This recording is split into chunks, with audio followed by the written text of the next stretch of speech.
Hi, boys and girls. Mrs. Stevens here today with you. It's so good to see you. I'm glad you came back to do some new learning this week. Last week we learned about Earth Day and how we can keep our Earth clean and safe. And the writings and the pictures you did were just wonderful. I loved that you sent them to your teacher like I asked, and then your teacher sent them to me. So it has been great to read all of those. Well, this week we're going to talk about something that lives on our Earth, okay? So, while I'm bringing that up on my screen, I want you to think about what could that be?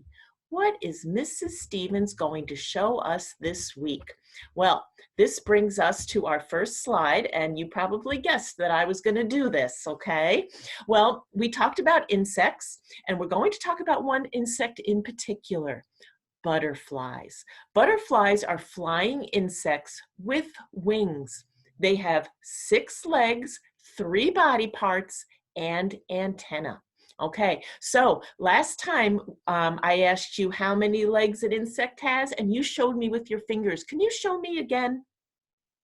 Good job. All right, you can do this, you can do this, or you can do this to show me 6. Good job. And 3 body parts. All right, do you remember what those are? The head, the thorax, and the abdomen, I heard some of you say. Wow, great memories. All right, so we are going to go to our next slide, and I just love this author and illustrator. His name is Eric Carle, and there is a picture of him. And if we were in school right now, we would be studying Eric Carle and reading many books that he has written and illustrated. I'm going to read one to you. But you can also look up some of his other books that he has read. He even has his own website, okay? You can also go on the Epic website or the Bookshelf website where you'll see lots of books about insects and butterflies. So just like I've always done in the past, I'm going to bring up a screen that will show you the book that I'm going to read. Okay, and you'll also see me up in the corner, but while I'm reading this book, I'm going to make myself disappear. You probably haven't figured that one out yet, but I'm going to make myself disappear while I read this book to you. Okay, it's called The Very Hungry Caterpillar by Eric Carle. In the light of the moon, a little egg lay on a leaf. One Sunday morning, the warm sun came up and pop, out of the egg came a tiny and very hungry caterpillar. He started to look for some food. I see that thinking bubble. He's saying, I'm so hungry. What do you do when you're hungry? On Monday, he ate through 1 apple, but he was still hungry.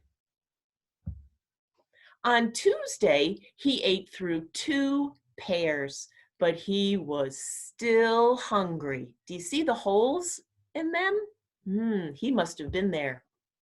On Wednesday, he ate through 3 plums, but he was still hungry. I'm noticing a pattern on each of these pages. Getting a little bit more in the numbers, and also he's still hungry, so you can read along with me because you can probably figure out what's going to happen next.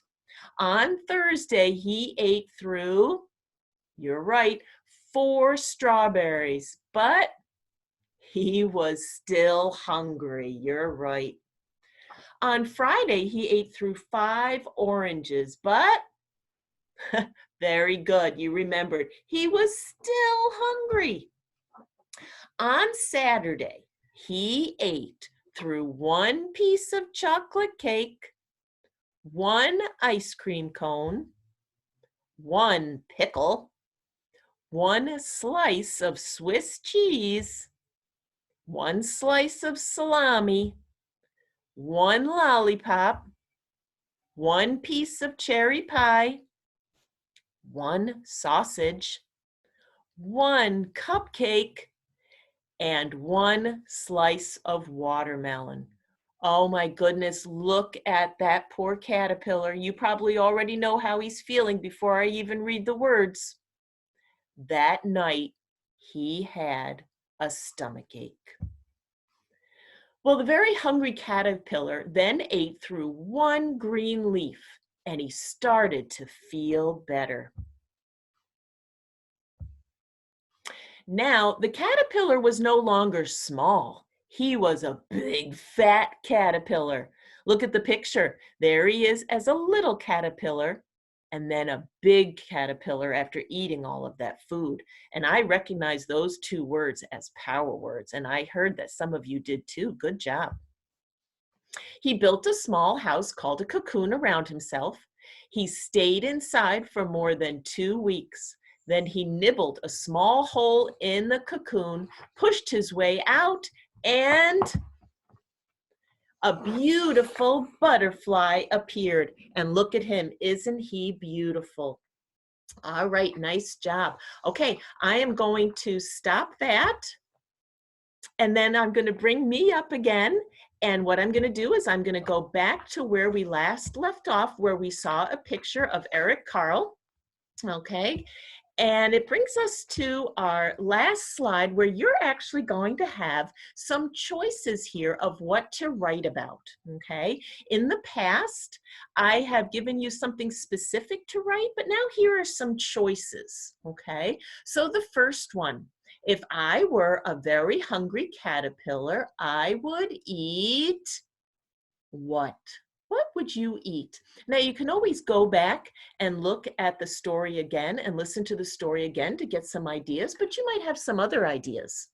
Another choice to write about in your journal: retell the story with the beginning, middle, and end to the story. And then for each day of the week, maybe you want to write one thing you eat. That would be another choice. In the story, he went through each day and ate something different each day. Perhaps you can go through each day of the week and write one thing you like to eat. And the last choice for your writing activity, you might want to write and illustrate your favorite part of the book. So what was your favorite part? I want you to think, which one of those would you like to write about? Okay. All right. So until we meet next time, boys and girls, I look forward to hearing your and seeing your writing and your pictures. But until then, have a great day. Remember to send pictures to your teacher. Bye-bye.